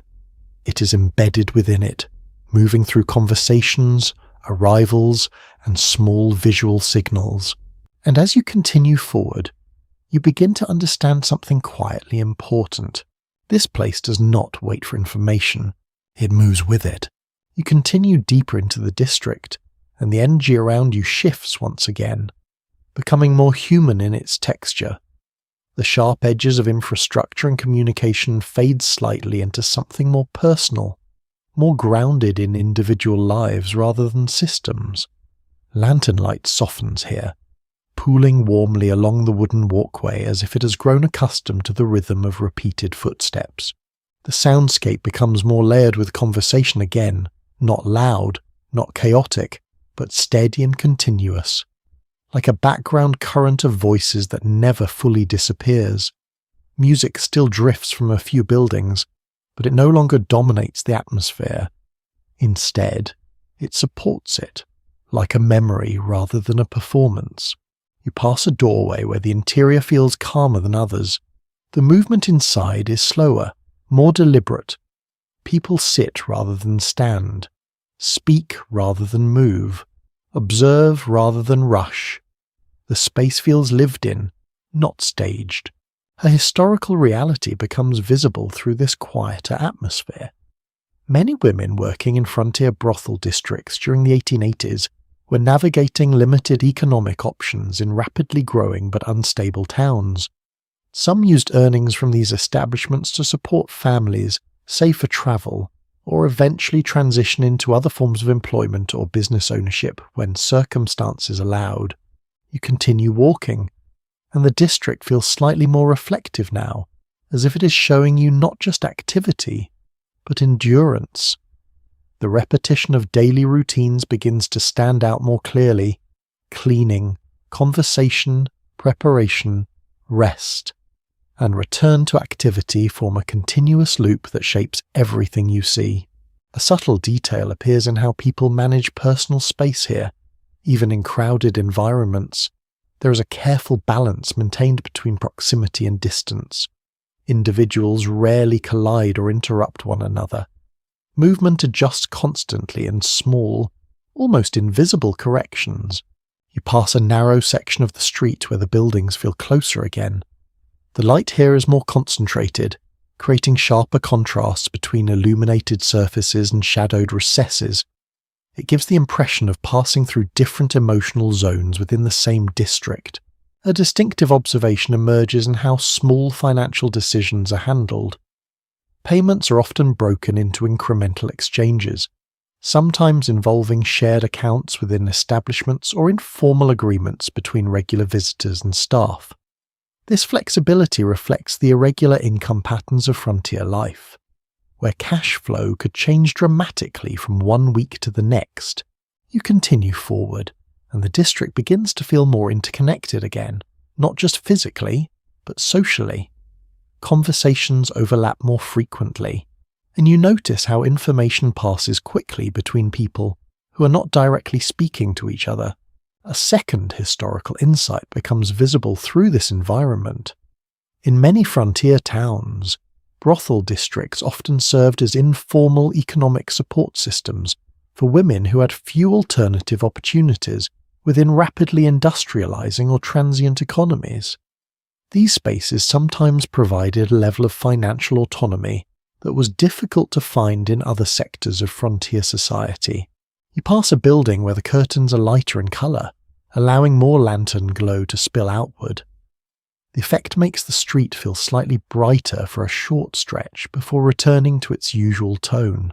A small detail catches your attention near a side entrance. A series of faint marks are visible on the wooden frame, likely made over time by repeated contact, movement, or small adjustments to the structure. These marks accumulate slowly, becoming a physical record of constant use. You notice how the district encourages adaptation rather than permanence. Nothing feels frozen in place. Everything seems adjustable, responsive, able to shift depending on need. A third historical perspective appears through observation.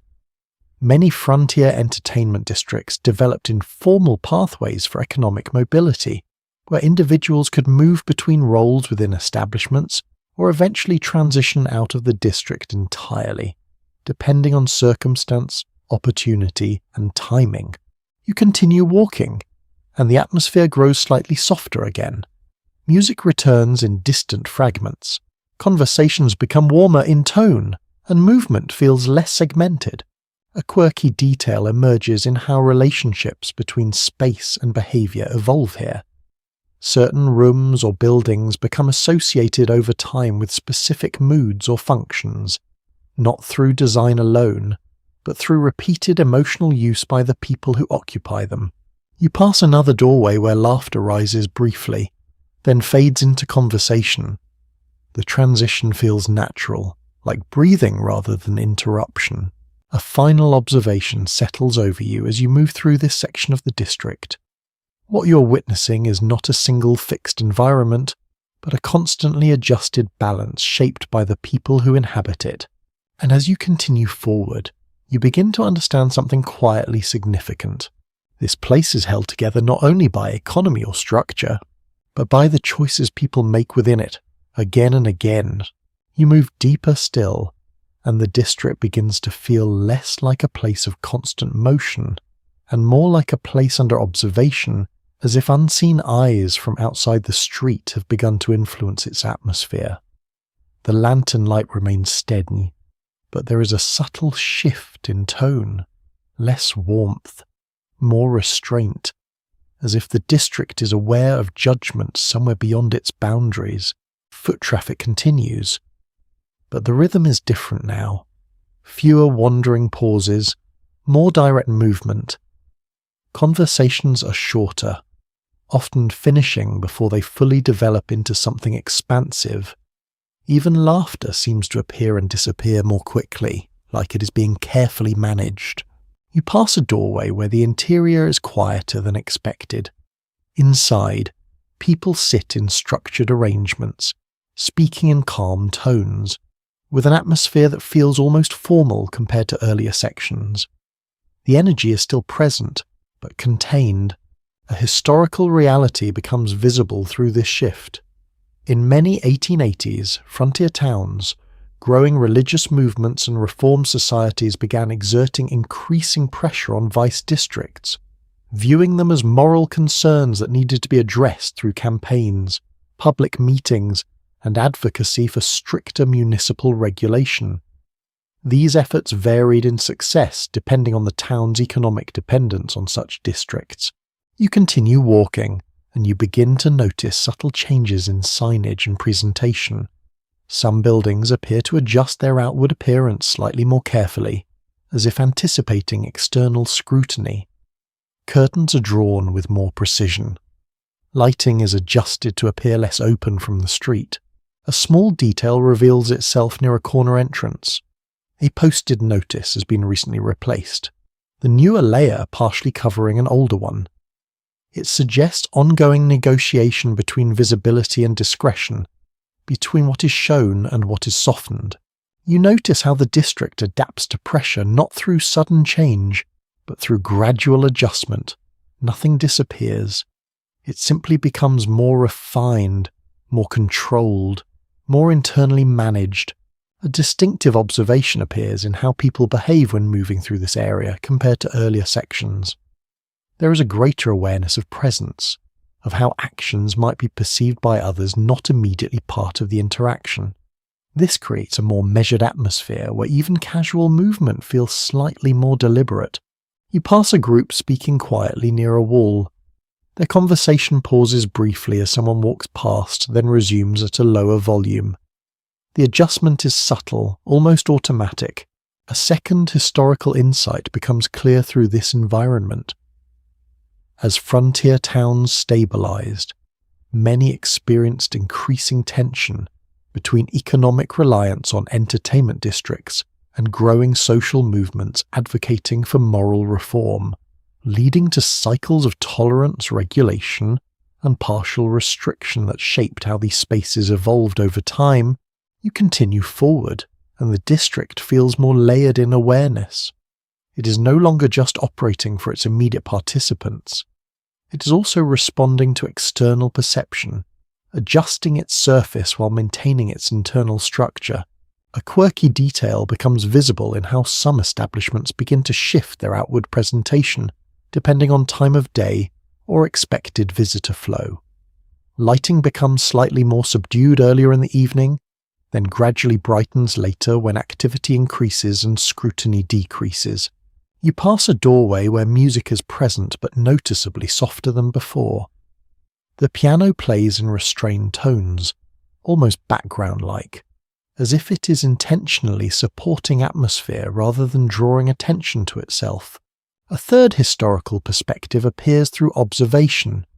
Many frontier districts experience cycles of informal acceptance, followed by periods of regulatory tightening as towns matured, reflecting broader shifts in population stability, economic structure, and civic identity.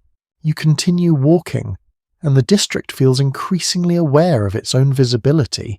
It does not change what it is, but it adjusts how it appears, like a system learning how to exist under observation.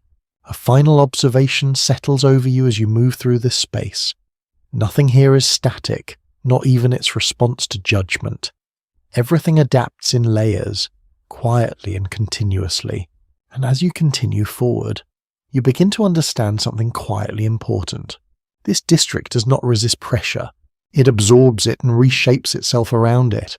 You move further along the street, and the district begins to feel sharper again, as if attention itself has tightened around you.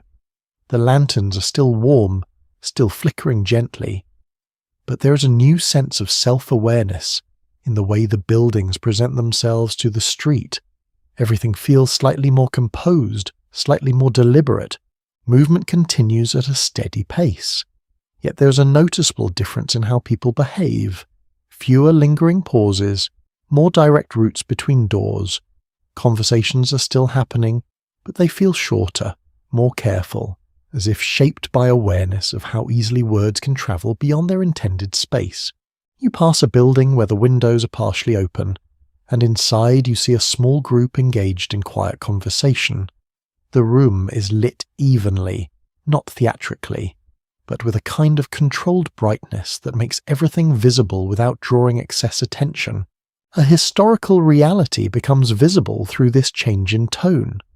As frontier towns grew more established during the late 19th century, local newspapers increasingly documented and sensationalized vice districts, often framing them through moral language that shaped public perception far beyond what daily life inside those spaces actually looked like. These accounts influenced reform movements and municipal debates, even when they did not fully reflect the complexity of lived experience. You continue walking, and you notice how awareness of visibility seems to influence even the smallest gestures. People adjust their posture slightly when passing certain buildings. Conversations lower briefly near open doorways. Movement becomes subtly calibrated to the environment. A small detail catches your attention near a corner. A freshly painted sign sits over an older one, its edges slightly uneven where layers of time are still visible underneath. It suggests ongoing revision, not of function, but of presentation. You pass a group near a saloon entrance where conversation seems animated but contained. Their expressions are engaged, yet their tone remains controlled, as if they're conscious of being part of a space that might later be described or interpreted by others. A quirky observation becomes visible in how newspapers and printed notices circulate through the district. Copies often arrive already read, passed between multiple hands, folded and refolded until their edges soften. Information here does not remain static. It moves through social networks as much as through formal print. You continue forward, and the district feels increasingly layered between reality and interpretation. It is no longer just a place of activity. It is also a place that understands how it is described from the outside. A second historical insight becomes clear through this environment. In many frontier towns, media coverage played a significant role in shaping public attitudes toward entertainment districts, often amplifying certain narratives while minimizing others, which in turn influenced local policy discussions and reform efforts. You pass a doorway where music is faint, almost secondary to conversation. The piano is present, but it no longer defines the atmosphere. Instead, it blends into the background like texture rather than focus. A subtle detail appears in how people react to written material posted near entrances. Some glance briefly, others ignore it entirely. But there is a shared understanding that information in this space carries both practical and symbolic meaning. You notice how the district feels most self-conscious now, not in a negative sense, but in an adaptive one. It is aware of how it is seen, discussed, and interpreted beyond its immediate boundaries. A third historical perspective appears through observation. As frontier communities transitioned into more stable towns, entertainment districts often became focal points in debates over civic identity, reflecting broader tensions between economic necessity, social order, and public morality. You continue walking, and the atmosphere becomes slightly more reflective again. Movement slows in certain areas, and the light softens just enough to reduce contrast between buildings and street. A final observation settles over you as you move through this section. The district is not only shaped by what happens within it, but also by how it is described beyond it. And as you continue forward, you begin to understand something quietly significant. This place is not just lived in. It is interpreted constantly and from many directions. You continue forward, and the district begins to feel different again, not in structure, but in tempo. The energy that once felt layered and dense now starts to thin slightly, as if the street is slowly exhaling after a long night. Lantern light still burns along the buildings, but it no longer feels uniformly warm. Some glow brightly. Others flicker with a softer, more uncertain tone. Movement is still present, yet less concentrated. Fewer clustered gatherings appear near doorways. Instead, people move in quieter streams, passing through the district without lingering as long as before. The sense of constant engagement begins to loosen, replaced by a slower rhythm of departure and winding down. You pass a doorway where the interior is dimmer than earlier sections. Chairs are being adjusted, surfaces wiped down. Small routines of closure already underway even though the night is not fully over.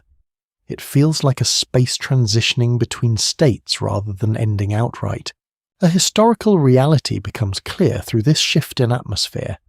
As many frontier towns matured toward the late 19th century, increasing urban development, law enforcement restructuring, and civic planning began gradually pushing entertainment districts toward more regulated boundaries, often relocating or compressing them into smaller, less central areas of town life. You continue walking, and you begin to notice subtle signs of transition everywhere. Some windows are partially closed, curtains are drawn further than before. Lighting in certain buildings is reduced not abruptly, but gradually, as if the district is slowly dimming itself rather than shutting down. A small detail appears near a corner where a stack of crates sits unattended. Their placement suggests preparation for removal or reuse, part of the nightly cycle of resetting space. Nothing is abandoned, everything is temporarily paused, ready to be rearranged for another cycle. You pass a group of people standing near a quieter section of the street.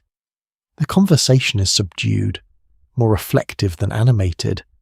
There is less urgency in their movement, as if the energy that carried them earlier has already been spent. A distinctive observation becomes visible in how the district handles endings. There is no single moment of closure. Instead, closure happens in layers. Music fades before conversation stops. Conversation fades before movement slows. Movement slows before lights are adjusted. Everything winds down in sequence rather than all at once. You continue forward, and the district feels increasingly spacious. even though the physical layout has not changed. The reduction in activity creates an impression of openness, as if space itself has expanded simply because fewer people are filling it. A second historical insight emerges through this atmosphere. In many frontier towns, the decline or relocation of entertainment districts often coincided with broader shifts in urban planning, population stabilization, and the development of civic infrastructure, reflecting how rapidly changing boomtowns gradually transitioned into more structured municipalities. You pass a doorway where music is almost gone now, only faint echoes remain, like memory rather than sound. Inside, figures move quietly, performing tasks that suggest preparation for closing rather than continuation. A quirky detail becomes noticeable in how light is handled during these transitional hours. Some establishments reduce lantern brightness incrementally, creating a softer visual fade that signals winding down without requiring direct communication. It is a visual language of closure understood through repetition rather than instruction. You continue walking, and the district feels more introspective.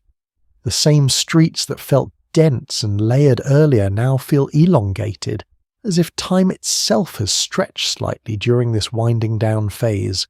A third historical perspective becomes visible through observation.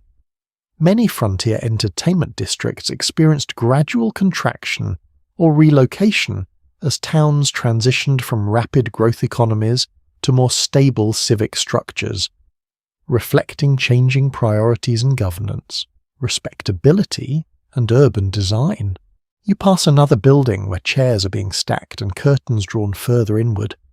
The movement inside is calm, methodical, and familiar, suggesting this process has been repeated countless times before. A final observation settles over you as you move through this quieter version of the district. What once felt like a concentrated system of activity is now revealing itself as cyclical, built around arrival and departure, intensity and release. And as you continue forward, you begin to understand something quietly important. This place is not defined only by what it becomes at its peak. It is equally defined by how it slowly lets go. You continue forward, and the district now feels like it is in its final breath of the night. The lantern light is still present, but it is no longer performing the same role. It no longer invites attention or guides movement with confidence. Instead, it lingers gently, like something that is being allowed to remain on only because it has not yet been turned off. The streets are quieter now, not empty, but softened. Footsteps are fewer, and when they do appear, they feel spaced apart, as if each one is part of a closing rhythm rather than ongoing activity. Doors open less frequently, curtains are drawn more firmly. The district is not disappearing but folding inward. You pass a building where the final traces of music drift out into the street. A piano plays a slower phrase, unfinished, almost absent-minded, like someone letting the last notes fall without urgency. Inside, you can sense movement that is no longer about service or interaction, but about ending the night properly. A historical reality becomes clear through this final phase of the district cycle. In many 1880s frontier towns, entertainment districts operated on predictable nightly rhythms that concluded long after peak activity. With gradual closures that reflected both safety concerns and the practical need to reset spaces for the next day's economic cycle, you continue walking, and the sense of transition becomes even more noticeable. Some buildings are now fully dark, others retain only a single light, often near entrances or stairways, as if marking the last remaining points of presence before complete stillness arrives. A small detail becomes visible near a doorway. A broom rests against the wall, placed in a way that suggests preparation for final cleaning rather than interruption. Nearby, a chair is slightly turned inward, signalling that interaction has ended for the night. You pass a few remaining figures moving through the street. Their pace is unhurried, almost reflective. There is no urgency left here, only completion of small, familiar routines that close the loop of the night. A distinctive observation appears in how silence develops in this environment. It does not arrive suddenly, it builds gradually, filling the gaps between sounds that used to overlap. Conversation fades first, music follows, then footsteps become rare, until the street is defined more by absence than presence.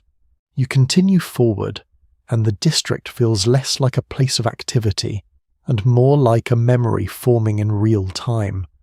The same buildings that felt alive earlier now stand still, not lifeless, but resting, as if they are holding the shape of everything that happened inside them.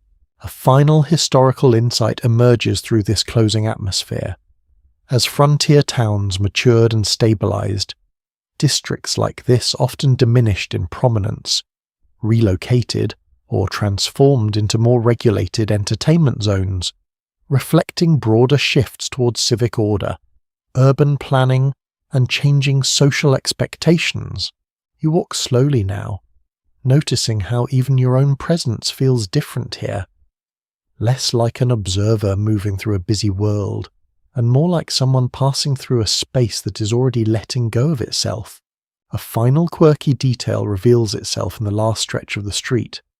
Even as the district quiets, small traces of activity remain visible, a light left on near a stairwell, a curtain not fully closed, a door not fully latched. These incomplete endings make the transition feel human rather than abrupt, as if the night itself prefers gentle closure.